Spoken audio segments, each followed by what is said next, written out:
You found Todd Baker? You can find my daughter. Ryan closed his eyes and shook his head. Ryan, Martha said, her voice taking on a softer tone. I'm a mother. Something is wrong with my daughter. I can feel it. Ryan could tell by the change in Martha's voice that she was genuinely worried. Even if he thought it was silly, he couldn't sit by and do nothing. Okay, Martha, I'll see what I can do. He hung up and called Mary. Hey, Ryan, I'm just about done here. Give me maybe 10 more minutes. Actually, there's a change of plans. I just got a call from your mother. She called you? Yeah. Apparently, Carrie came into the city this afternoon and now your mom can't get a hold of her. She thinks something might have happened to her. And what do you think? I think your mother's being ridiculous, but I told her I'd see what I could do. What does that mean? Are you gonna drive up and down the streets of Boston like you're looking for a lost cat? I've got some resources I can call. Honest, Ruby. Right. I guess there are still a few things I don't know about you. Yeah. Anyway, I'm gonna stick around for a while. You okay going back to the house on your own? Sure. I'll take a car service. Be careful out there. Let me know if you hear anything about my sister. Hostile control point detected. Will do. Any ideas where I should start looking? Anywhere they sell designer clothes and jewelry. Gary's big on retail therapy. Ryan hung up and paced around the sidewalk. Mary was half kidding about clothes and jewelry, but it gave him an idea. He called Michelle Yang, one of his personal security agents. Hello, Mr. Quinn. What can I do for you? Hey, Michelle. How are you guys with tracing credit card transactions? I'm trying to track someone down, and I'm betting that wherever they are, they're using plastic. You give us a name. We'll let you know within the hour where they last used it. The name is Carrie Lowell. She's my sister-in-law. Got it, sir. Is everything all right? Probably. I'm just trying to keep her mother from panicking is all. Understood. I'll get back to you as soon as I've got some information. Let's go! Ryan walked back to his car and got into the driver's seat. He wanted to be able to hit the road as soon as he had a location. The longer he waited, the more he started to worry. It was silly, of course. What he'd said to Martha was true. Carrie was a grown woman and could take care of herself. But it was odd that she wouldn't return calls or texts. He took out his phone and tried calling her. There was no answer. He texted. She didn't text back. The phone rang. It was Michelle again. Hey, Michelle. What have you got? She last used the car in Dorchester called Shanahan's Pub about 5 minutes ago. Dorchester? What Reinforcements incoming. Dorchester? Apparently she's been there for a few hours. There's a pretty hefty bar tab, too. Any chance you're close to Dorchester right now? Negative. My sister and I are at the Quinn headquarters in Beacon Hill. It would take us at least half an hour to get there at this time of the day. But you? Right next door to you. I'll get moving right away. No, it's okay. Ryan said. I think I might know somebody close by who can keep an eye on her. Text me the location of the bar. On it. Michelle sent him a pin of the location. Ryan dialed up Bruce, the enforcer from Eddie McClintock's criminal empire. Mr. Quinn, Bruiser said excitedly. what can I do for you? Hey, Bruiser. Any chance you're at that bar in Dorchester where you like to do business sometimes? Just finished up the meeting with the How'd you feel about the little bar? Heavily armored hostile detected. The Bruiser location of the bar. Arrived. 5 minutes later, Bruiser walked through the doors of Shanahan's Pub. He found a booth in the back and grabbed a seat. Carrie was at the bar. Bruiser didn't need a picture to identify her. She stuck out like a sore thumb, wearing white pants with heels, a fancy top, and far too much jewelry for a woman alone in a roughneck bar in one of the toughest neighborhoods in Boston. He ordered a drink from the waitress, then pulled out his phone and texted Ryan. "I'm here," the text said. "Got eyes on the girl." "She okay?" Ryan texted back. Bruiser wrote, slumped over at the bar. "Easy target for something bad in this joint. What do you want me to do?" Ryan wrote back, "Just keep an eye on it. Detecting additional hostile contacts. I'll be there in 20 minutes.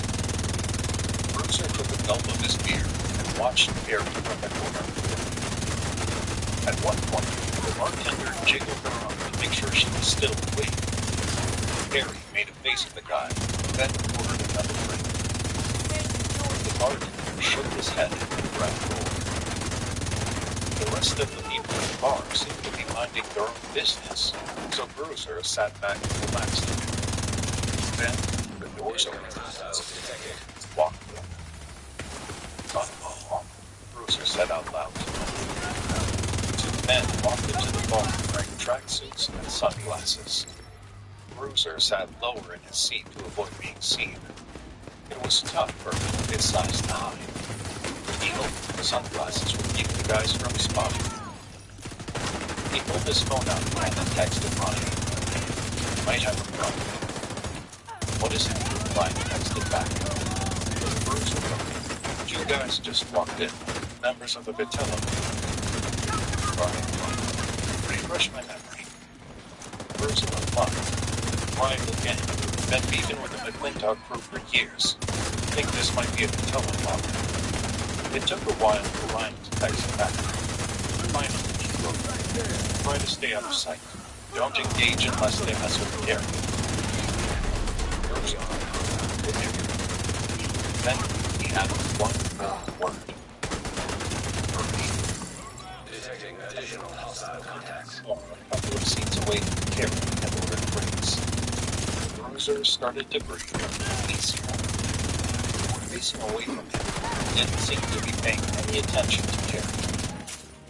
Then, disaster struck. One of the dudes spotted Carrie slumped over Hostiles detected. elbowed his friend. The two of them had some kind of exchange. Then they got up, walked over to Gary, and stood on either side of her. Bruiser shook his head and said softly, "Man, this is not my day." Ryan hit the gas and tried to get around the car in front of him, but it was no use. He was rushing through Boston, and traffic was gridlocked. He stamped the brake to avoid rear-ending the guy. "What good is having an Audi R8 if I can't even use it?" he said to himself. He tapped his phone to see if Bruiser had texted him any updates about his sister-in-law, Carrie. There was nothing. He leaned on his horn in frustration. Traffic didn't. Feeling like he had to do something, he grabbed his phone off the dash and called security agent Michelle Gang. Yes, Mr. Quinn. "Michelle, I may have a problem. Do you know anyone in Dorchester area who can get to Shanahan's pub, the bar where my sister-in-law is?" I thought you had a man watching her already. "I do, but there's an issue. The guy I sent is a member of the McClintock crime family.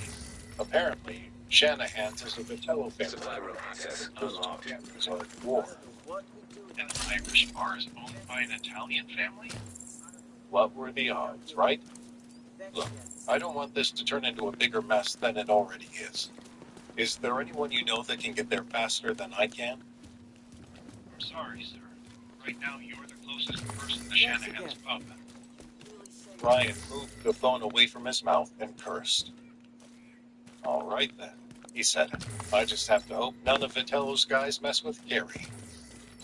Inside Shanahan's pub, things were not going as Ryan hoped. Bruiser watched from his booth as the two Vitello family members sat down on either side of Carrie. She had been at the bar for several hours, and it was obvious she was pretty drunk. Bruiser knew that if he let the Vitello's guys take advantage of Carrie, he'd have to answer to Ryan. But if he stepped in and confronted them on their own territory, he'd be causing big problems for the McClintocks. Just my luck, he muttered into his beer. He took out his phone and fired off a quick text to his boss, Eddie McClintock. It read, "At Shanahan's in Dorchester. Vitello Bar. Ryan Quinn's sister-in-law here. Not good." Then he stuffed the phone back in his pocket and continued to watch. One of Vitello's guys flagged down the bartender and ordered another round for Carrie. Bruiser figured he was trying to get her really smashed so he could take advantage of her. "Not good," Bruiser said, shaking his head. The bartender brought the drink over. Carrie took a sip. Vitello's guy leaned in toward Carrie and whispered something into her ear. Carrie threw the drink in his face. "Hey, what gives with this chick?" the guy said. His buddies started laughing. "I guess she didn't like the drink." "You're a pig," Carrie shouted. Then she grabbed her purse and stumbled off of her stool. "I'm out of here." Vitello's guy grabbed Carrie's arm. "You're not going anywhere, sweetie. You see, this is our bar, and we say when you can leave." Carrie struggled to get out of his grasp. "Let go of me." She started hitting the guy with her purse. He and his buddy laughed. Around the room, the customers put their heads down and tried to ignore what was happening. They knew this was a Vitello bar, and nobody was about to interfere. Almost nobody. Bruiser slid his massive frame out of the booth, drew himself up to his full height, and walked over to them. "You heard the lady, pal. Let her go." The guy holding Carrie looked Bruiser up and down. "You don't want to mess with me, buddy. Do you know who I am?" "Yeah, you're a dead man. At least you will be if you don't let the girl go." "Hey, big fella," the guy's buddy said. "I don't think you understand the situation. This is a Vitello bar. We own the joint. We say what goes on in here." Bruiser snorted. "The day I let a bunch of Italians own a good old-fashioned Irish pub is the day I killed myself." "Hey, wait a minute," the guy holding Carrie said. "I know this guy. This is Bruiser Kelly. He's one of Eddie McClintock's guys." "You work for the McClintocks?" his buddy said. "And you're in our bar?" "Oh, you are in big trouble, pal." Bruiser raised his eyebrow at him. "Yeah? I didn't figure. You lay a hand on one of us in our joint, our boss is here. Then he's gonna make the McClintocks pay." The guy holding Carrie chimed in. "Yeah, and then you'll have to explain to your boss what you were doing in our joint. I'm guessing he's not going to be too happy with you." "So, you'll have angered our boss and your boss. You'll be on the outs with both families.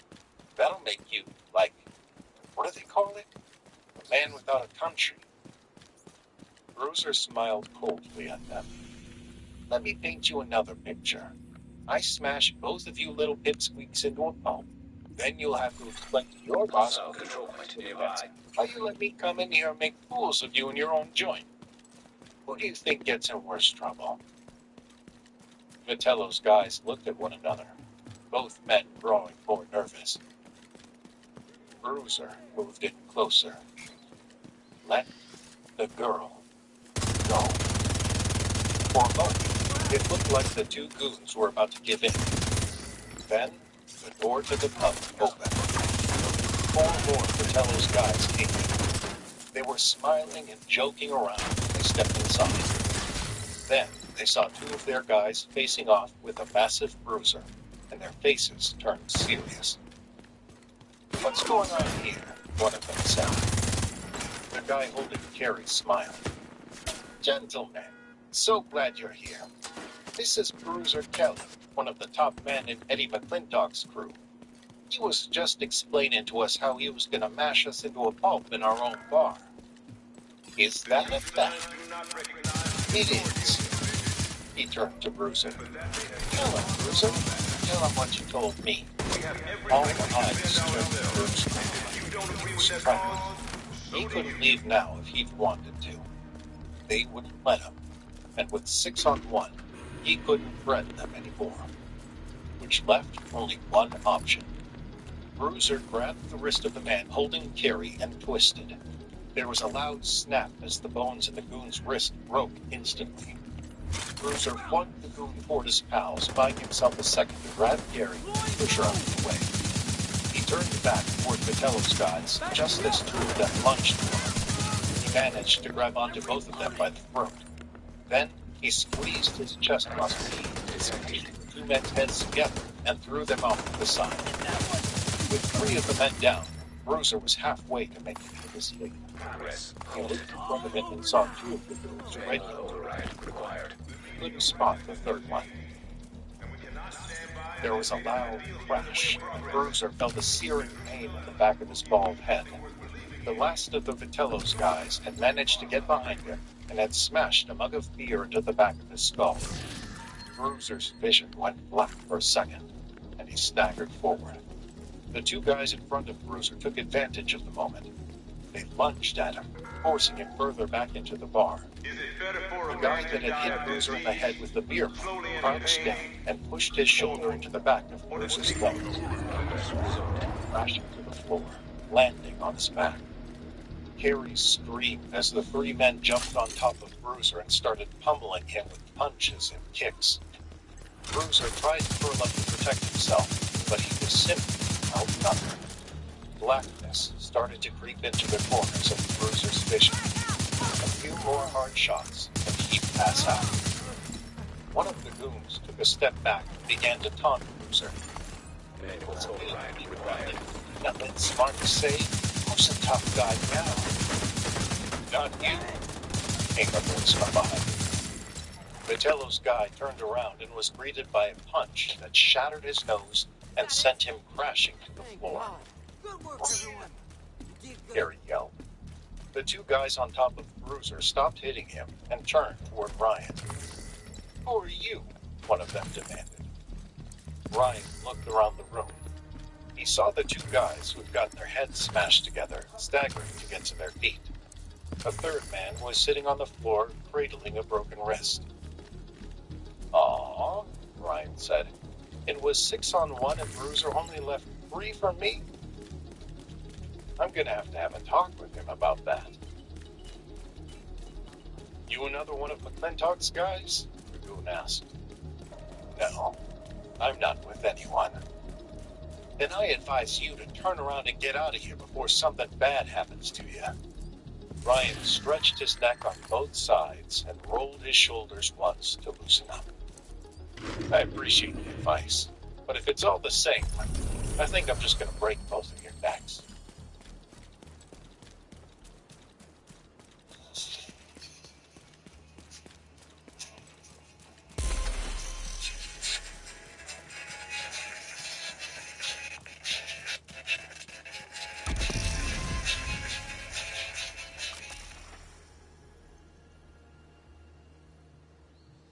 The scene in the bar was pure chaos. 5 men were down. The 3 Bruiser had taken out, the 1 Ryan had smashed in the face, and Bruiser himself. For a moment, no one spoke. No one even breathed. The 2 guys on top of Bruiser stood up straight and faced off with Ryan. "Okay, pal, we gave you a chance to get out of here. Now you're dead." Ryan looked over to Carrie. She was huddled against the bar, clutching onto her purse and shaking. "You pay your tab yet, Carrie?" She squinted at him. "Huh? You all settled up?" Yeah." He pulled his keys out and held them for her. "Then go ahead and get out of here. I'm parked just up the block. Start the engine up and wait for me. I won't be long." "Oh no," one of them said. She's not going anywhere. Ain't none of you three leaving until we're done with you. Harry looks nervously between Ryan and the two goons standing frozen. Detected. Take the keys, kid. Progress halted. Harry slowly. Manual override required. As he did, one of the goons tried to step in. Ryan delivered a front kick to the man's chest, sending him flying backward. You think God will save you? Everyone at the bar Yes, gasped. again. Only the true Go on, soldiers. Ryan said. Carrie snatched the keys and ran for the front door. Before she could get out, the door opened and 6 more men filed in. The man standing across from Ryan smiled. Here comes the captain. Ryan turned and watched as the 6 men set in position. 5 were dressed in tracksuits, like some kind of mob uniform. The 6th man was wearing a silk suit. Manual Guess I override was required. Ryan said. The man in the suit looked around the room. I got a text saying there was some trouble. Said I needed to come and straighten things out. No trouble. I was just about to leave, actually. Well, after I broke this guy's neck. The man in the suit smiled. I like the confidence, but seeing as it's now 7-on-1, I have to ask, is that confidence or stupidity? It's reason, Ryan answered. You see, the odds aren't actually 7-1.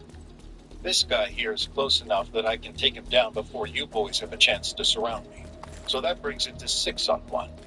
Plus, wearing a fancy suit like that, you don't strike me as a man who gets his hands dirty. I don't see you joining in the actual fight.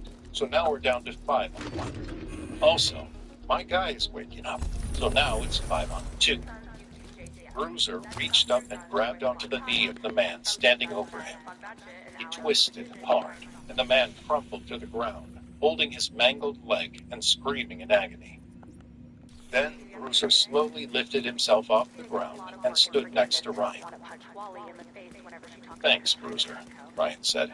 You saved me the trouble with that one. Don't mention it, Bruiser said. Ryan turned back to the man in the suit. So, what do you say? Shall we get on with it? The 5 goons in tracksuits were bouncing up and down on their toes, ready to go on the attack. The man in the suit smiled, turned toward the door, and opened it. You're free to go, he said. The goons looked around at each other in confusion. Even Ryan was surprised. Come again? You're free to go, the man in the suit repeated. I have been instructed by Mr. Vitello to allow you passage. Ryan looked over at Bruiser for confirmation that he was hearing the same thing. Bruiser shrugged.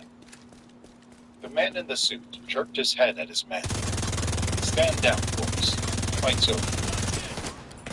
The goons relaxed their bodies, but their faces were still twisted up in confusion. Agent in need of backup. Bruiser looked at each other one more time, then slowly started walking toward the door. Harry hustled over to them and latched onto Ryan's arm. They all stared warily at Vitello's men, waiting to see if this was some kind of fight. No one made a move toward them. The men in the suit nodded toward Ryan as he, Harry, and Bruiser walked safely out of the bar. The door closed behind them. Bruiser looked around the street and said, "What the heck was that?" Ryan shook his head. No idea, but let's not stand around here. They hustled over to Ryan's waiting car. Harry handed Ryan back his keys. He unlocked the doors, and they all squeezed in. Back inside the bar, one of the goons went up to the man in the suit and said, "Boss, what are you doing? Why'd you let those guys go?" "Big man's orders," the guy in the suit said. "Mr. Vitello told you to let him go? Why?" "Don't know. Apparently, Eddie McClintock called Mr. Vitello personally and asked him for a favor. Said it was in both families' interests to let this guy leave with Bruiser and the Broad unharmed. So that's it? We just let this guy come in here, trash our place, and leave without getting any payback?" The man in the suit shook his head. No way. We're gonna find out who this guy is, and then make him pay. Let's fucking die. Brian drove Bruiser back to his regular bar in Dorchester. Bruiser hauled his massive frame out of the cramped Audi. You sure you don't want me to drive you to a hospital? Brian asked. Bruiser shook his head. Just a couple of scratches. I'll be fine. I'm sorry I couldn't do a better job protecting your girl, Mr. Quinn. Nonsense, Brian said. You did great, Bruiser. I owe you one.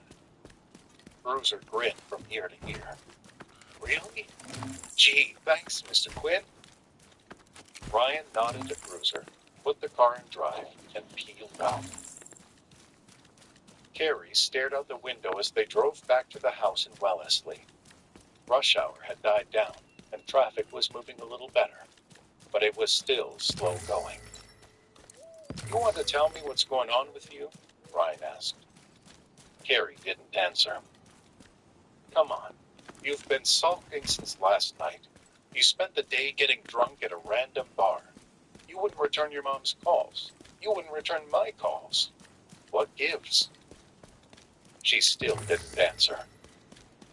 Can you at least tell me why you picked a bar in Dorchester? I mean, of all the places to hang out and get drunk, why there? Carrie shrugged as she continued to stare out the window. I wanted to go someplace where I wouldn't run into anybody I know. There's no way any of my friends will be caught dead in a dump like that. Well, that part makes sense, I guess. She turned toward him. How did you know where to find me?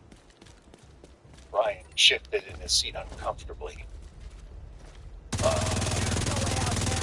Yeah, Carrie said.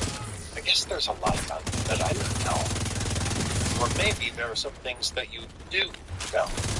Is that what this is about? Detecting additional.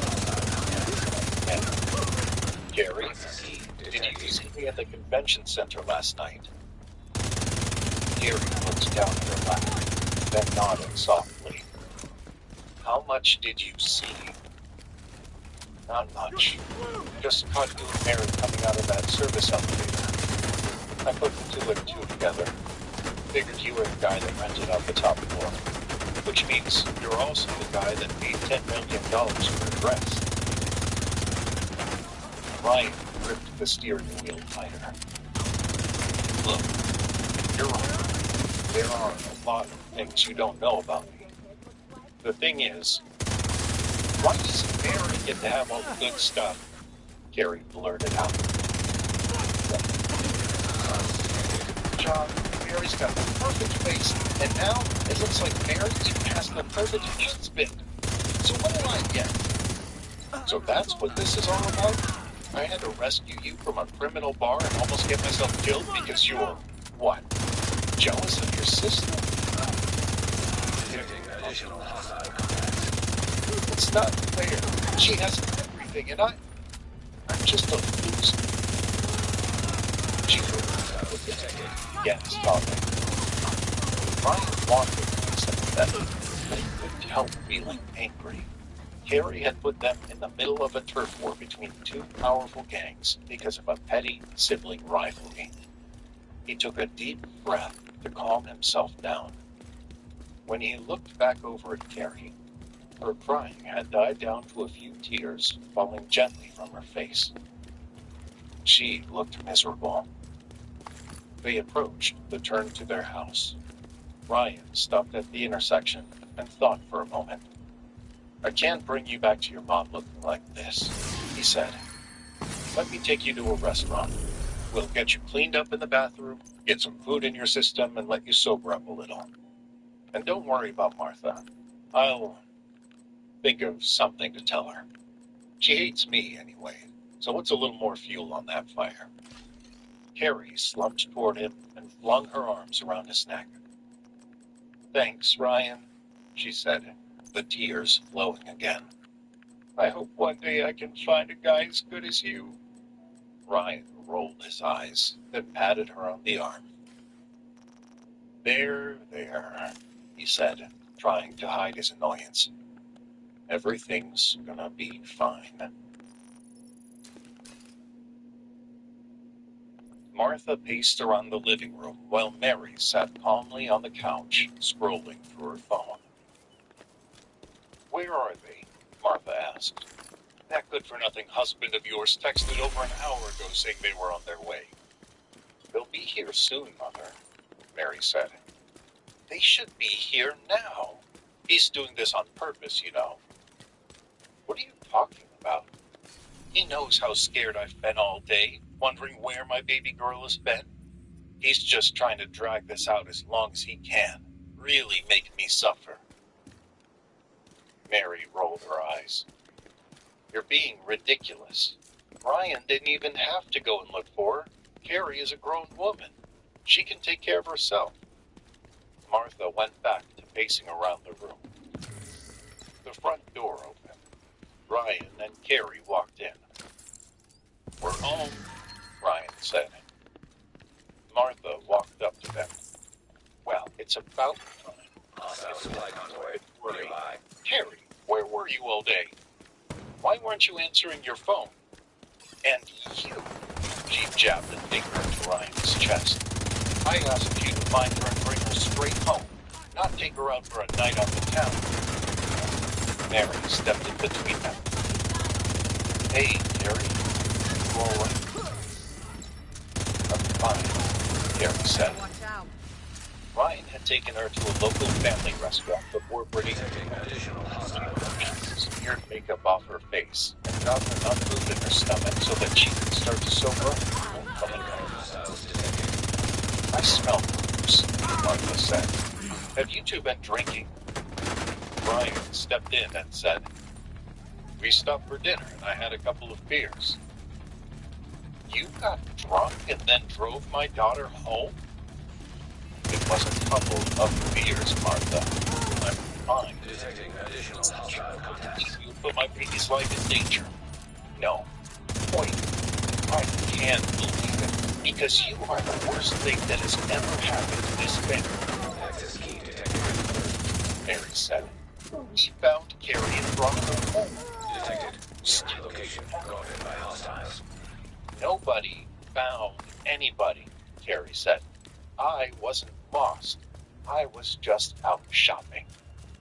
"You told me you were going to a bar," Martha said.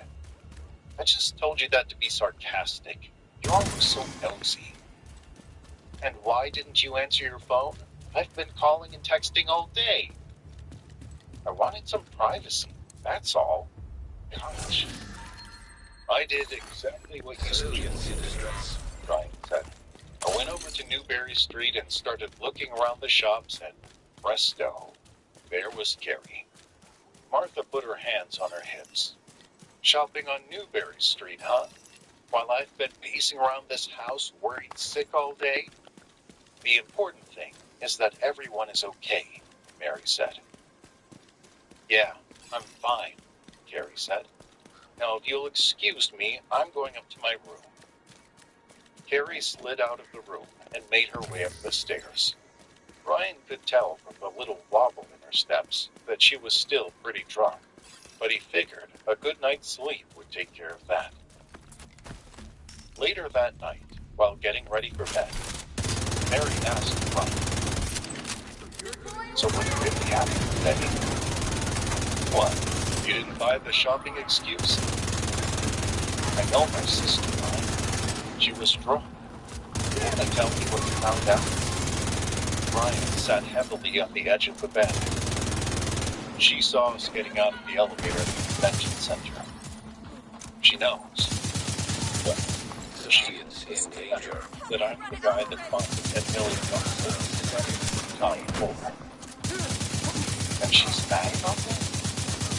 She's jealous. She thinks that you've got everything and she's got nothing." Mary sat down next to him. "Wow, I'm kind of shocked to hear that. I hate this stuff. I mean, if you think about it, she has a point. That's it, right? Listen. Sure, but I thought that was her choice. You know? She never had any interest in going into the family business. She's never wanted to keep a guy around for more than a few weeks. She spends her days reading gossip magazines and fashion blogs. I just thought she was happy living off of our family's money. Maybe she's changing, becoming more mature. Maybe she is, Mary smiled to herself. My baby sister, all grown up. Ryan nodded. She looked over at him. Did you have any trouble finding her and getting her home? Ryan considered telling her about the dive bar in Dorchester and the turf war that had almost certainly ignited between the two biggest crime families in Boston. In the end, he said, pretty uneventful actually. The next morning, Ryan got up early as usual and began making breakfast for the family. Terry was the first to come down. Hey, he said to her. Surprised to see you awake so early. I thought you'd be sleeping it off all day. She shrugged. Thought some coffee might do some good. Fresh pot is all ready. She stepped closer to him and put her hand on his shoulder. I'm sorry for putting you through all of that yesterday. And thank you for getting me out of that bar. Don't mention that. Tell me about what you did to convince those people to let us go. But if you hadn't shown up, Hey, seriously, it's okay. It happened to you. She nodded. And hey, as far as what I saw the other night, you and my sister in the convention center, don't worry, I won't say anything to anyone. I appreciate that, Carrie. I do have one question, though. Shoot, Ryan said. Why do it? Why cook and clean and put up with my mother? Very Override required. Ryan thought about it for a moment and was about to answer when Martha came down the stairs and walked into the kitchen. What are you two talking about? She asked. Planning another field trip where you leave for the whole day and don't tell anyone what you're up to? Actually, we were talking about joining the mafia, Ryan said. Martha snorted at him. Mr. Hilarious, always thinking you're so clever. Ryan and Carrie shared a quick smile. Mary came down the stairs next, followed by her father Charles a few minutes later. Charles sat down at the table and was joined by his wife and daughters as Ryan started setting their plates in front of them. Everyone have a good night's sleep? Charles asked. The ladies responded with a mix of nods and shrugs. Well, rested or not, we need to talk about the annual banquet at Evelyn's. We have to go there again? Carrie whined. We just went to one of her dumb meetings. That was to discuss business. This is the annual banquet. Yeah, it's whenever. So, control point identified. But, Mary said. She and Carrie laughed. Even Charles had to snicker a bit. Martha scowled. Mary, such language at our breakfast table? I taught you better manners than that. Yes, Mother, Mary said, still chuckling. Anyway, Charles, it's supposed to be a purely social affair, but as you know, talk always turns to business.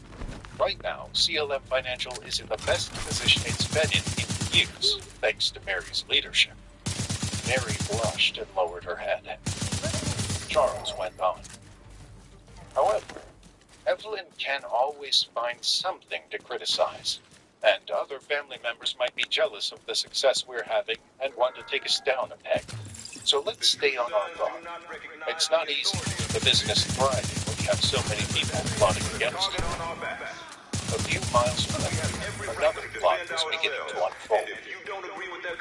Todd Baker was at his parents' home in Cambridge.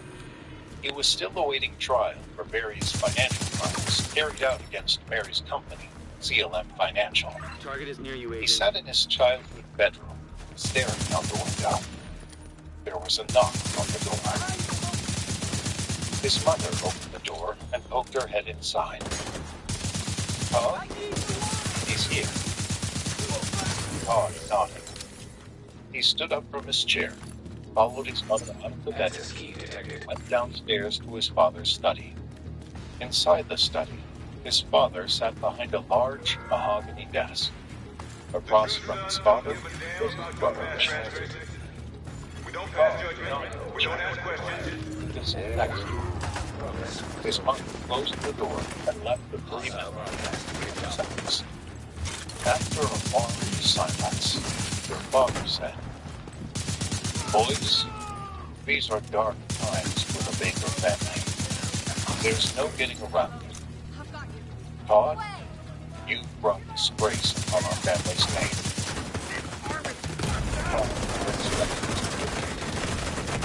Their daughter's days Override required. now it's up to you. You must restore our family's honor.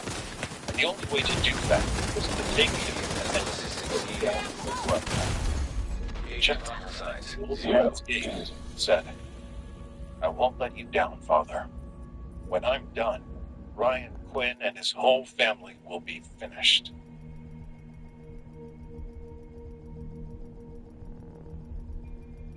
The day of Evelyn Lowell's big banquet arrived. It was late October, and New England was in the full grip of fall, with brilliant colors exploding from the trees and clear blue skies all around. Halloween decorations adorned homes and businesses, and a festive atmosphere spread throughout the region as people anticipated the approach of the holiday season. But at Ryan Quinn's in-laws' house, the mood was downright gloomy. You mean a lot. "This wasn't a mistake," Martha was saying to Charles. "There's no way our invitations just got lost in the mail. They're deliberately trying to squeeze us out." Charles put his hands on his wife's shoulders. Now, Martha. We don't know that. Besides, it's not like they're going to turn us away at the doors when we show up." Martha shook her head. "I don't like this, Charles. I don't like this one bit." "Well, like it or not, we have to attend. Let's just try to make the most of it." Ryan and Mary came down the steps, followed shortly after by Carrie. Charles clapped his hands together and said, "Shall we?" They all walked cheerlessly to the car and piled in. Ryan drove. It was quiet in the car, all the way up to Evelyn's estate in Manchester by the Sea, which suited Ryan just fine. He was enjoying watching the fall colors through the window as he drove. They pulled up to the wrought iron gates in the front of Evelyn's old mansion and drove through. A butler greeted them at the front, took Ryan's keys, and parked the car for them while they all filed into the mansion. There were a few people milling about on the grand foyer, sipping on cocktails and eating hors d'oeuvres, but most folks had made their way to the vast lawn behind the mansion. Ryan followed his wife and her family outside. It was a magnificent sight. Perfectly appointed round-top tables encircled around a gazebo that had been turned into a stage. This was where Evelyn would command the audience after making her grand entrance. The sun was shining brilliantly on the perfectly manicured lawn. As they made their way outside, Ryan noticed many of the family members looking their way and whispering to one another. No one approached them to say hello. "What's going on?" Martha whispered out the side of her mouth. Ryan watched people's body language. "It's the rumors about the affair. When everyone thought that I was cheating on Mary with her sister." Carrie's mouth dropped open. "Seriously, witness proved that. Wallace and Todd Baker outright admitted they made the whole thing up." "Doesn't matter. Once a rumor is out, it's never fully gone." "Once," Carrie said. Ernie Lowell, Wallace Lowell's father, came up to greet them. "Hello. I'm surprised to see you all here." Detecting additional hostile contacts. Why is that, Ernie? Are we no longer members of this family? Of course not. It's just, well, with all the unpleasantness between your family and my boy Wallace, I just thought Key detected. cut him off. That unpleasantness, Uncle Ernie, was caused by your son. No offense, but it's the truth. Ernie nodded. I see. I was hoping we could clear the air and remember that we're all family. But I guess some people feel the need to hold on to grudges. Excuse me. Ernie turned his back and left. What was that all about? Martha said. Charles looked confused. I have no idea. Let's just find our table. They searched around the tables closest to the gazebo where they always sat for Evelyn's banquets, looking for their names. They couldn't find them. Do we not have a table? Martha asked. Ryan walked toward the back row of tables and scanned the place cards. Got it, he called out. Martha barreled over to him as the others followed slowly behind. She stared at the names on the table. Here? This is where they put us? All the way in the back row? Charles, you're Evelyn's firstborn son. Since when does our family sit all the way back here? That's what happens when you don't RSVP, a voice said. Everyone turned to see Wallace walking toward them. Oh, wonderful, Ryan said under his breath. Wallace didn't need crutches anymore, but he walked with a noticeable limp. Ryan nodded toward his legs. Nice to see you back on your feet, Wallace. Wallace sneered at him. Ryan, everyone's favorite in-law. How good of you to take time from your busy schedule to join us. Oh, wait. That's right. Without your wife's family to cook and clean for, you don't really have anything to do you? Ryan walked toward Wallace, a look of menace in his eyes. I'm pretty good at taking out the trash, too. Want me to demonstrate? Wallace started nervously backing up. Mary stood in between them. Okay, let's not turn this into a Request. Thank you, Cousin Mary, Wallace said. Nice to see that being married to this oaf hasn't made you completely uncivilized. She turned slowly toward him. Though it is a bit surprising to see you, Wallace. I thought you'd been drummed out of the family business forever. Out of the business, yes, but I'm still part of this family. As for the forever part of my banishment, Target is nearby. time will tell. What's going on here, Wallace? Martha demanded. Why have you been put in jail? Like I said, you didn't RSVP. We never got the invitation. System restored. Wallace shrugged. What can I say? You can't trust the mail these days. Cut the crap, Wallace, Ryan said. This was all you. You set this up, didn't you? I confess, I am the one who was put in charge of organizing this year's affair.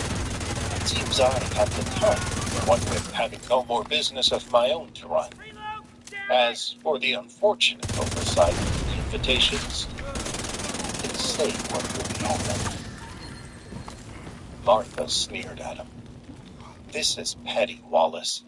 Petty and small. Though I guess I shouldn't expect any different from you. Charles rested his hands on Martha's shoulders. Now, dear. What does it matter where we sit? Let's just try and enjoy the afternoon. Martha rolled her eyes, then sat down heavily in her seat. Wallace smiled smugly and said, If you'll excuse me, I have other matters to attend to. Enjoy the banquet. He slipped away. What's mine? Mary said. Brian shrugged. Who cares? If giving us a table in the back is the best revenge he can come up with for being drummed out of the family business, Then he's even more pathetic than I thought. They all took their seats and watched as members of the Lowell family chatted among themselves. A few minutes later, Wallace came back out and rang a bell.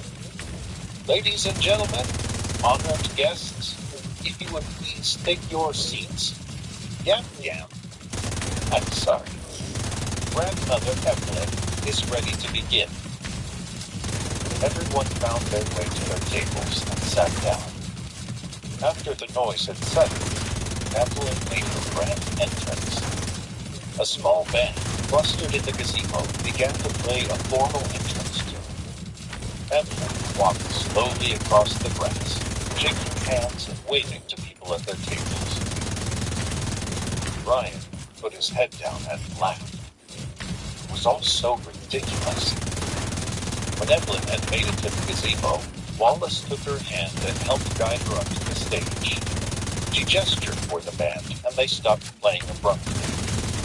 Wallace grabbed a nearby microphone on a stand and placed it in front of her, then backed away. "My dearest family and friends, thank you for attending this humble festival. Today, we celebrate another success for the Lowell Corporation.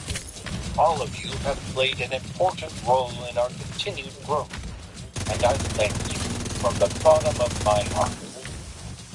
Everyone applauded. Evelyn responded with mock humility. The applause grew, and everyone rose from their seats and gave her a standing ovation. After several moments, she motioned for them to sit back down. Of course, the road is never completely smooth. There are always a few bumps along the way. To speak to some of the most recent troubles our family has faced, I asked my son Ernest to come up to the stage. Whispers began to circulate through the crowd as Ernie made his way to the gazebo. Ryan said, "Here comes trouble." Evelyn stepped aside as Ernie stood in front of the microphone. "Thank you, Mother." He peered out at the crowd.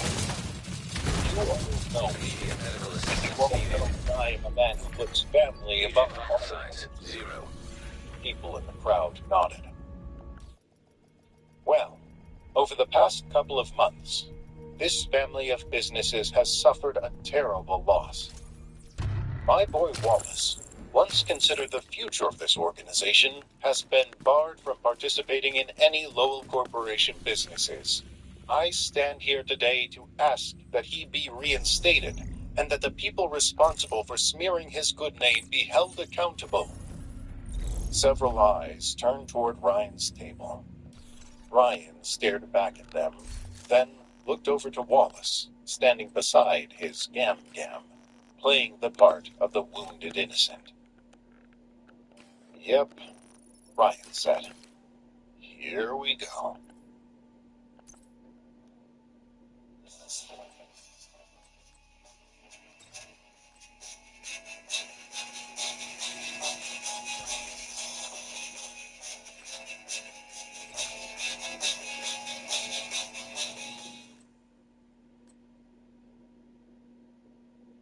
Everyone at Ryan's table grew increasingly nervous as more and more eyes shifted toward them.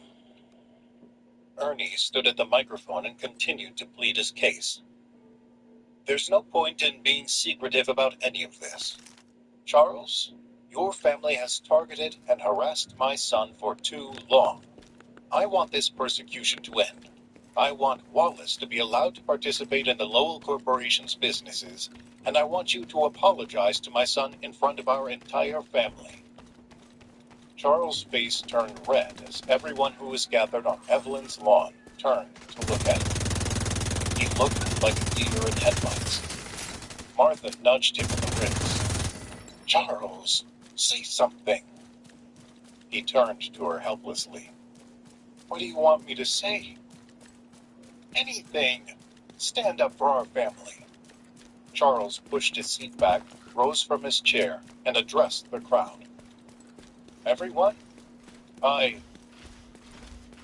don't know what to say. Clearly, my brother Ernie is upset. You're darn right I'm upset. Ernie shouted into the microphone. Imagine if it were your children under attack, Charles. What would you do? Mary leapt up from her seat, unable to hold back any longer. We were under attack, Uncle Ernie, from your son. Gasps rippled through the crowd. Wallace walked over to his father and grabbed the microphone off of its stand. You were being attacked by me? Who started this whole thing? It was your husband who ridiculed me in front of our entire family by suggesting the emeralds I bought for our gam were fake. Then he tricked me into making a bet that would cost me my share of the company. The emeralds were a fake, Wallace, and nobody tricked you into anything.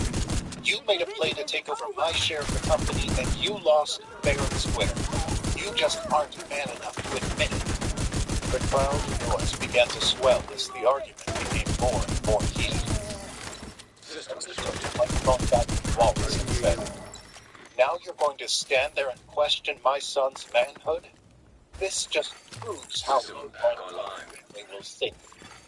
You want to talk that low, Uncle Ernie? Let's talk about all the dirty tricks Wallace has pulled and how he's jeopardized the reputation of this company. Your family is the one that has hurt our reputation. Look at the humiliation we suffered when everyone heard your husband was sleeping with your sister." There was a collective gasp from the entire crowd. Then everyone became silent as they waited to see how Mary would respond. But before she could speak, Ryan stood up and placed his hand on her shoulder. He addressed the crowd in a loud and clear voice. "Ladies and gentlemen, my wife will not dignify these lies with a response.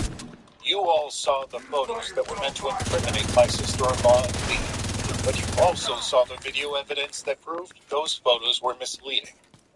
You should have been able to figure out the truth on your own. But the question none of you seemed to ask yourselves was, who sent you those photos in the first place? And more importantly, why?" Soft murmurs spread throughout the crowd. "Isn't it obvious?" Ryan asked. "Doesn't this seem to fit a pattern? How many times are you going to let Wallace fool you with his schemes?" Wallace and Ernie grew more and more nervous as support from the crowd seemed to shift toward Ryan.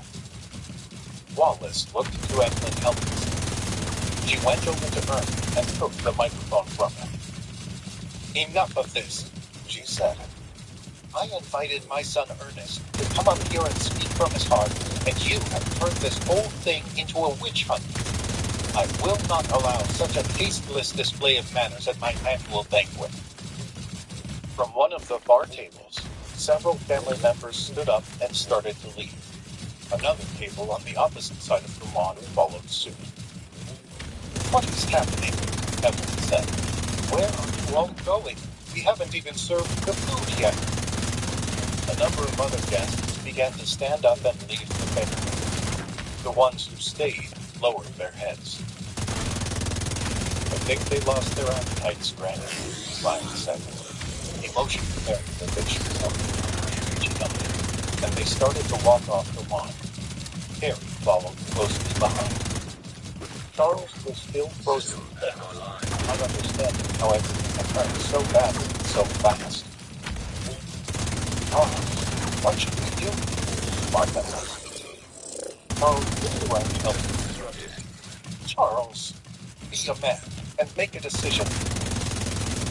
Charles snapped out of his daze. He stood at his head, gazed defiantly at his mother and his brother Ernie, then held his arm out to Martha. "Come, dear, we're leaving." They strode out of the banquet. When they got to the front of the house, Ryan, Mary, and Carrie were waiting for one of the butlers to bring their car. Martha said to Ryan, "Well, you've really done it this time. Now half the family is completely turned against us." Charles, Mary, and Carrie all agreed. She was about to say something else, then clamped her mouth shut. She knew she was outnumbered. They drove to Welleston just as silently as they had driven out to Manchester by the Sea. But where they had been scared going into Evelyn's bedroom, they were now angry coming out of it. She had pushed them to her, and in doing so had made it clear to everyone that she would always back Ernie and Wallace no matter what they did. System activated. When they got inside the house, Charles pulled Ryan aside and said, "Thank you for sticking with us back there. You did the right thing, no matter what my wife says." Ryan nodded at him. "Don't mention it, Charles." That night, after they had all gone to bed, Mary tossed and turned so much that Ryan would fall asleep. He sat up and turned the light on. "What is it?" he asked. Mary sat up beside him. "It's never going to stop, is it? Wallace is always going to come with scorching, and Evelyn is always going to have his back." "You're right." She frowned. "Geez, System back I online. feel a whole lot better now." Ryan gently touched her chin and turned her face toward his. "Yes, Wallace is always going to come after you, and Evelyn will always have his back. And they will lose every single time, because I've got your back." She smiled and nodded. "Yeah, okay. It just feels like we're on the Curtailed. sometimes, but we also have a lot of friends. Personally, I like our arms." He kissed her. Vital signs She critical. giggled. Then he turned out the Agent light and deceased. fell asleep. The following week, System things restored. quiet down. Nobody from the family contacted them about what happened at the banquet, and Wallace made no moves to rejoin the company. Everyone knew it was just a matter of time before he started scheming again, but for the moment, it was business as usual. During this period of calm, Ryan got a call from Mary's friend Monica. "Hey, Monica, what's up?" "Ryan, I never heard from you after your big night with Mary at the convention center. How did things go?" "I'm surprised Mary didn't tell you about it." "She told me some things, but I felt like she was holding back." Well, I did ask her not to tell anybody what I told her. I guess this proves I can trust her." "Did you tell her everything? All your secrets?" "All the ones I could think of. She's good with it." "I'm glad to hear it." She paused for a moment, then said, "Hey, so this is a little odd, but my grandfather is holding a family lunch tomorrow, and, well, he asked me to invite you." "Me? Why does your grandfather want to meet me?" "Because you bought the Swarovski diamond. It was the first major piece of jewelry our family ever acquired, and he wants to meet the man who owns it now." "I don't know. Are your aunt and uncle going to be there?" She paused again. "Probably." "Will they be mad that I'm there, seeing as I, knocked out 3 of your uncle's teeth?" "Probably." This time, it was Ryan who hesitated to answer. "Look, if it's too weird for you, I totally understand," Monica said. "But my grandfather would really like to meet you, and I don't get a lot of chances to be in his good graces. It would mean a lot to me if you came." Ryan drew a deep breath and blew it out slowly. "Yeah, okay. I guess I owe you that much for helping me set up my big evening with Mary." "Oh, thank you, Ryan. Thank you. I'll text you the details." They hung up. Ryan shook his head. Speaking of making new enemies, he thought.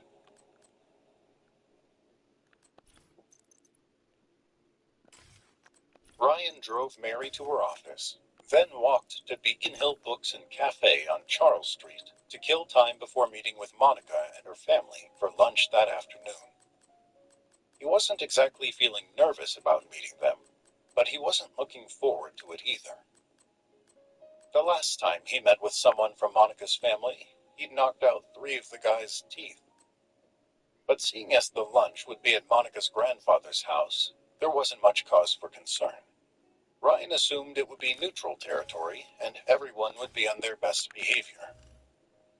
He rode the red line out to the Charles MGH stop, then walked along the Charles Agent requesting to Monica's backup. grandfather's house in West Cambridge. Monica was waiting for him outside when he arrived. "Hey," she said, giving him a hug. "Thanks for coming. I know this might be a little awkward." He shrugged. "Awkward's my middle name. Shall we?" They crossed the porch and walked into the 3-story Victorian home. It was beautifully decorated, like something out of a museum. Monica's grandfather clearly had good taste, fitting for a man who dealt in fine jewelry. They passed through the entranceway and went into the living room. Monica's Uncle Mike and Aunt Sheila were sitting on a matching set of upholstered chairs. They stood up when Monica and Ryan entered the room, but not out of respect. "What the heck is he doing here?" Mike said. "I've got a mind to kick his butt clear across this room." "How dare you bring the man who assaulted your uncle into your grandmother's house?" Sheila hissed. Ryan smiled. "Mike, Sheila, a pleasure to see you. How's business?" "You smug little piece of dirt," Mike said, moving closer to Ryan. "Do you have any idea how much it cost me to get these dental implants after what you did to me? Why, I oughta—" "Uncle Mike," Monica said, stepping between the two men. "Grandpa asked me to bring him." Mike blinked at her. "He did what?" "He wanted to meet the man who bought the Swarovski diamond. Ryan is a guest in this house. Please treat him that way." Mike looked Ryan up and down. "Yes, in this house? He looks like common trash to me." "Trash and he ripped us off on the price of that necklace, and judging by the looks of him, he probably stole the money to buy it in the first place." "That's enough, you two," Monica said firmly. "Do I need to find Grandpa and tell him you're being rude to his guest?" Mike and Sheila lowered their heads. "No," they said in unison. "Good. Now everyone play nice." Ryan chuckled to himself. Mike and Sheila looked like two kids who had just been scolded by their mother. "Hello," came a woman's voice from the front door. "My Jenny Winnie," Sheila cried. She brushed past Ryan and Monica and went to the front door. "Hey, it's..." Hostiles detected. Mike followed his wife, taking a moment to glare at Ryan as he asked, "Who is that?" Ryan asked. Detected. On location. Guarded by hostiles. "My cousin Jen. Access key detected.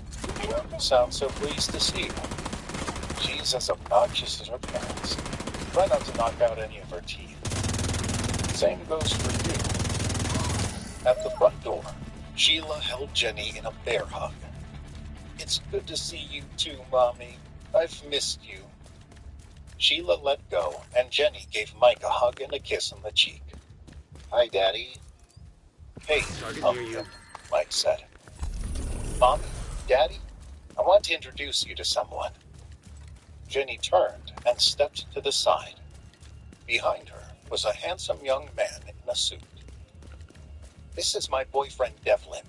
We've been seeing each other for a month now. His parents own a textile manufacturing company, and Devlin is in charge of all their overseas operations." Devlin waved from the porch. "Hello, folks. It's a pleasure to meet you." Sheila checked him out. My. So successful at such a young age, and so handsome, too.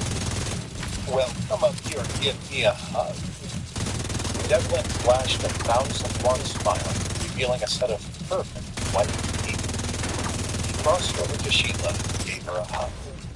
Ryan watched from the living room as Sheila held on to the hug just a second too long, causing Mike to tense up a little. "Easy now, Sheila," Mike said. Let the boy breathe. Sheila let go, and Devlin shook hands with Mike. Good to meet you, sir. Jenny's told me so much more. Good to meet you too, Devlin. Come on inside. The four of them went into the house. Jenny stopped when she saw Monica. Cousin Monica? I didn't know you were going to be here. What surprise! Jenny gave Monica a hug, complete with air kisses to both cheeks. Jenny, you're looking for it. How was Chicago treating you? Good. System curtailed. Better. Monica, this is my boyfriend Devlin. He's in charge of all overseas operations for System restored. Monica interrupted. Nice to meet you, Devlin. A pleasure, Devlin said. He looked Ryan up and down. Guess this is your boyfriend? Just a friend. His name is Ryan. And we don't have to get. Sheila interrupted. He's common trash. Aunt Sheila, Monica said.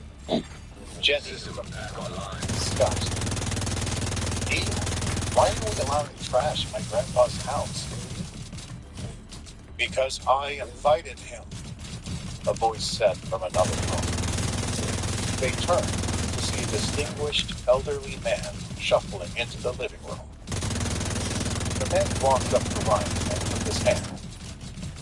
Hello, I'm Jeb Clegg, owner of Clegg Jewelers. Ryan Quinn, a pleasure to meet you, sir.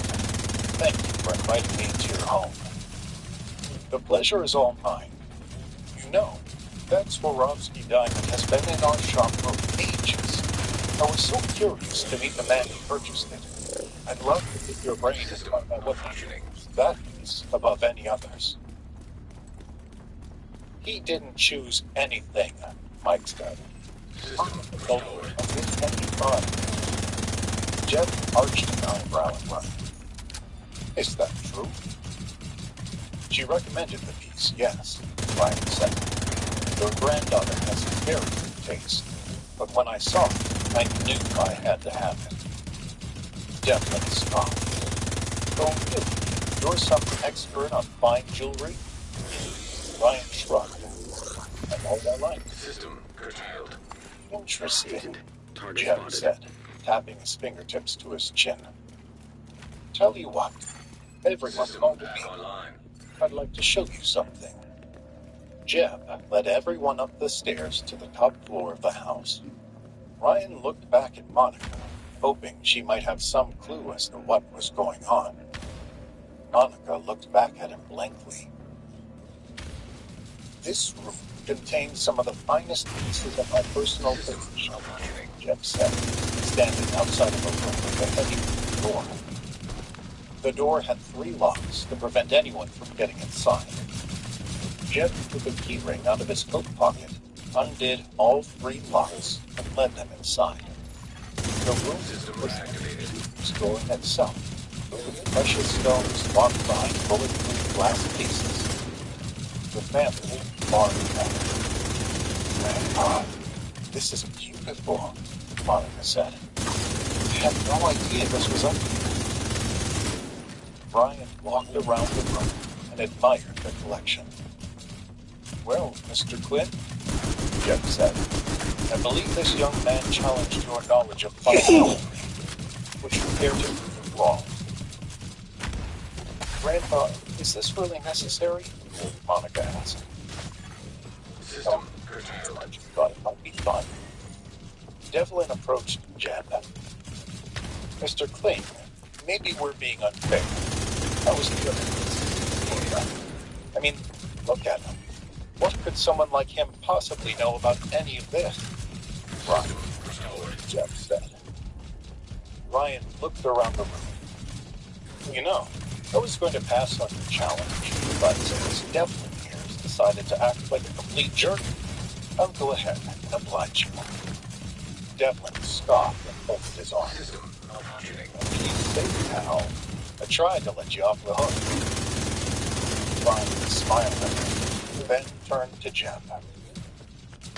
Any particular gem in here you'd like me to look at?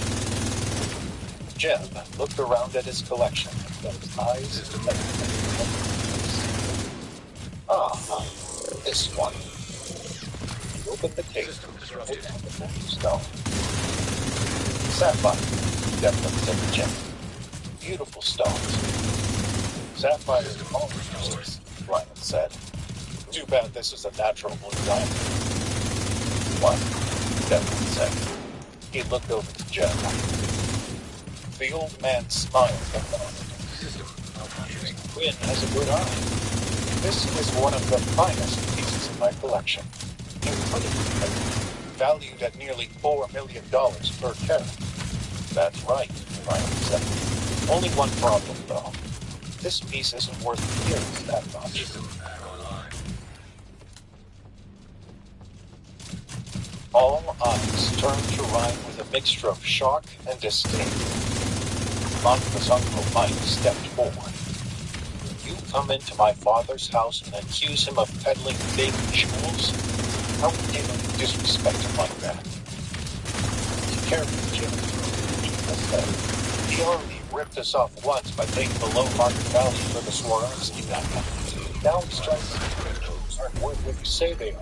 Agent vital signs. She wasn't sure what Ryan was up to, or if he even knew what he was talking about.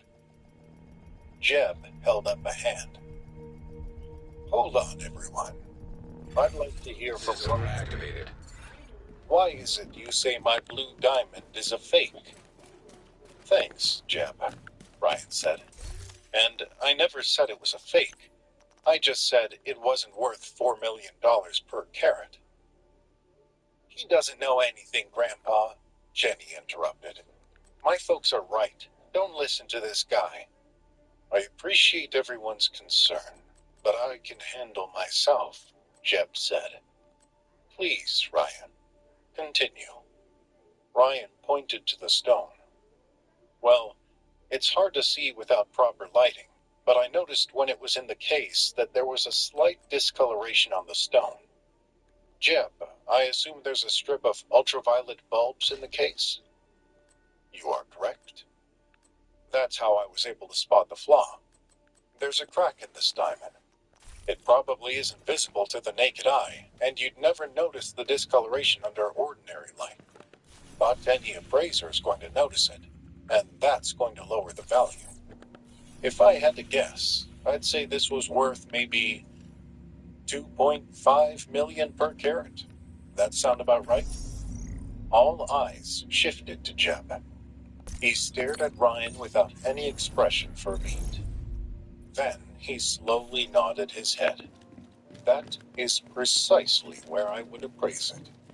Very good eye, very good eye. Ryan looked around the room, enjoying the dumbfounded looks on everyone's face. Even Monica seemed taken aback, though she was happy Ryan was able to save face and take her annoying cousin's boyfriend down a couple of pegs. Thanks for letting me have a look, Ryan said to Jeb. Any other pieces you'd like me to check out? Or can we assume old Devlin here has been properly humiliated? Jeb let out a short, barking laugh. No, I think we're good. You have satisfied my curiosity. I can rest easy knowing that the Swarovski diamond has landed in good hands. Jeb regarded Ryan warmly as everyone else besides Monica sputtered and fumed. Then he clapped his hands together and said, So, who's hungry for lunch? Ryan sensed that his welcome was wearing thin, so he said, Appreciate the offer, Jeb, but I have to get a move on. It was very nice meeting you. Nice meeting you too, Ryan. Stop by any of our stores whenever you like. I give you my personal assurance that you will be given VIP treatment.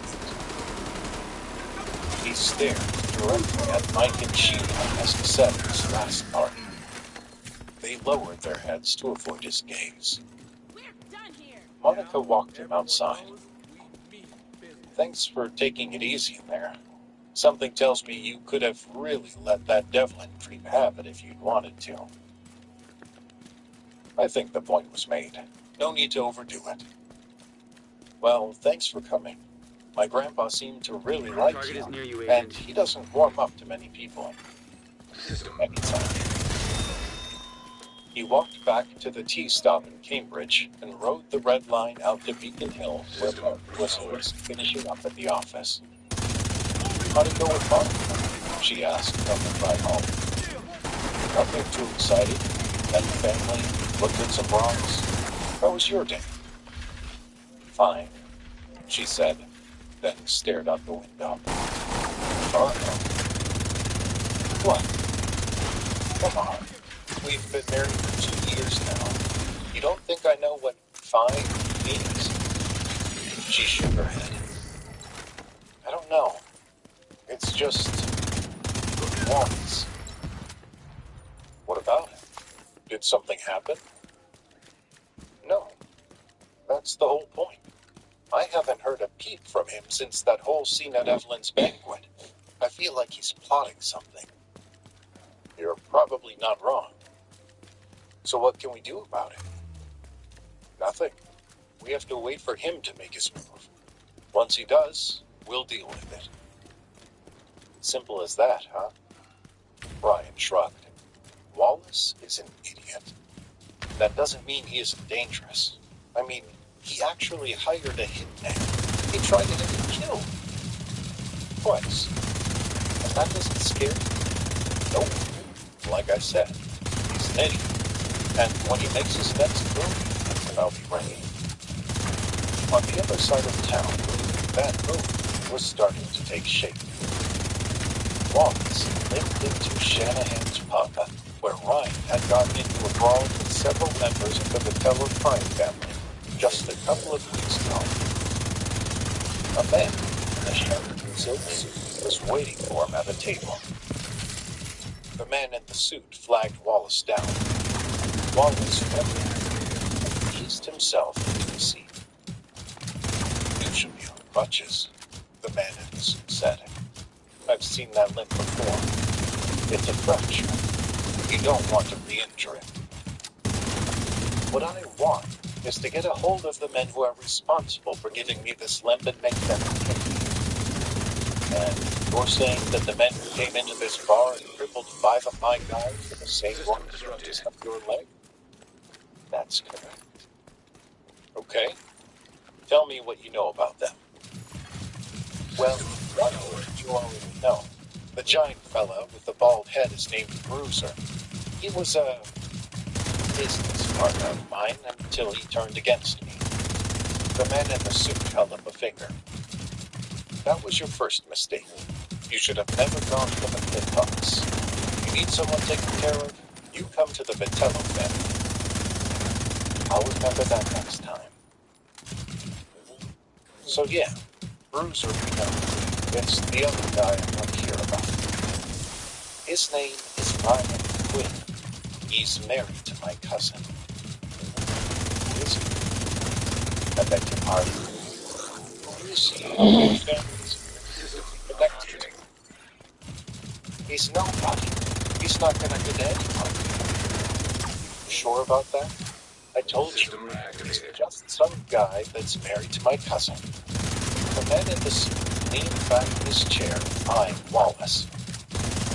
Nobody, huh? That's right. Then why did my boss order me to let him go after he took out 5 of our guys in this very bar? Why are 2 of the most powerful bosses in town afraid of this individual?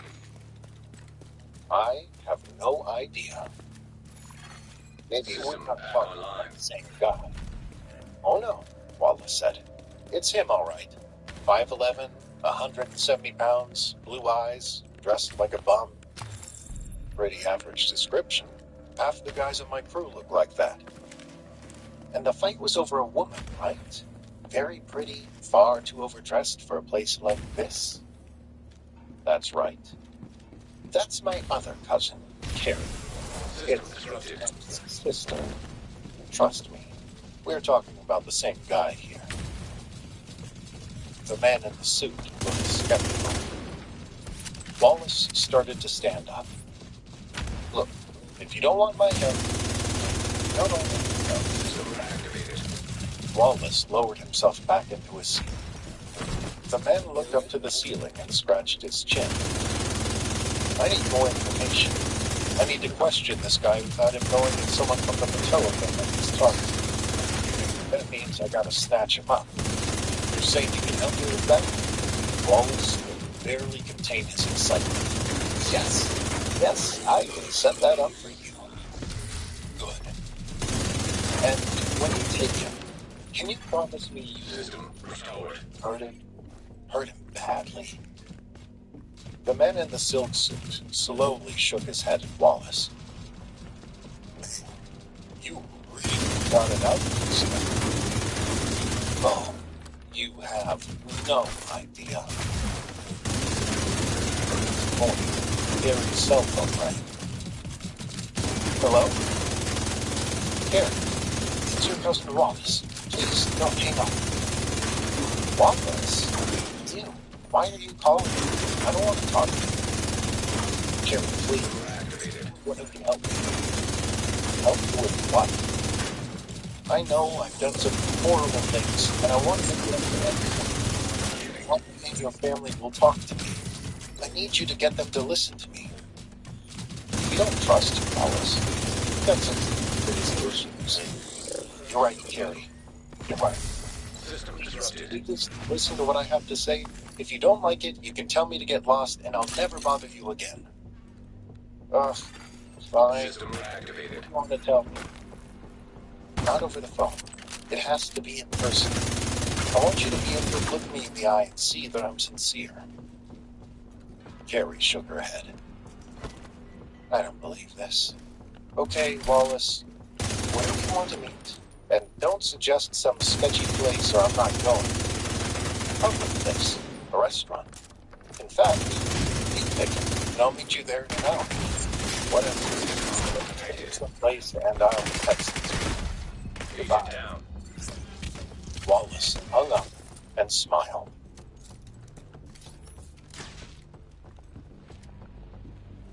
Carrie walked into the local family restaurant and scanned the crowd for her cousin Wallace. She made sure 20 minutes late, just to inconvenience him. She spotted him at food and walked in. Vital signs critical. Carrie, thank you so much for coming, Wallace said with a warm smile. Forgive me for not standing System up. back online. My leg is still a little stiff. Well, you shouldn't hire hitmen to try to kill my brother-in-law. Bad stuff can happen to you. She sat down heavily across from him. What do you want? Shouldn't we order first? I'm not staying. What do you want? Very well, then, Wallace said. He folded his hands and leaned into the table. For starters, I'd like to clear up some System disrupted. misunderstandings. Such as... Immediate medical assistance needed. Killed. The man I Vital signs was 0. supposed to scare him. Lies. What else you got? System reactivated. Send those photographs of you and Ryan to everyone in our family. I honestly believed that he was preying on you. I did it to protect you. So, noble Wallace,